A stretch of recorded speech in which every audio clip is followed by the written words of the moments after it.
جمعرات کے روز جموں و کشمیر کے ضلع شوپیان میں ایک مقابلے کے دوران 3 شدت پسند ہلاک ہو گئے، جبکہ ایک نے سیکیورٹی فورسز کے سامنے ہتھیار ڈال دیے۔ جموں و کشمیر پولیس کے ایک عہدیدار نے بتایا کہ وہاں عسکریت پسندوں کی موجودگی کی اطلاع کے بعد سیکیورٹی فورسز نے رات کے وقت جنوبی کشمیر کے ضلع شوپیان کی کنیگام کے علاقے میں ایک محاصرے اور تلاشی کی کارروائی شروع کی۔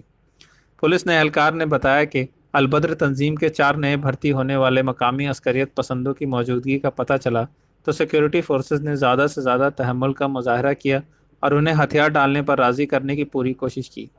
عہدیدار نے بتایا کہ عسکریت پسندوں نے ہتھیار ڈالنے کی پیشکش کو ٹھکرا دیا اور فائرنگ کی اور سیکیورٹی فورسز پر دستی بم پھینک دیا۔ عہدیدار نے بتایا کہ سیکیورٹی فورسز نے جوابی کارروائی کی، جس کے نتیجے میں ایک تصادم ہوا۔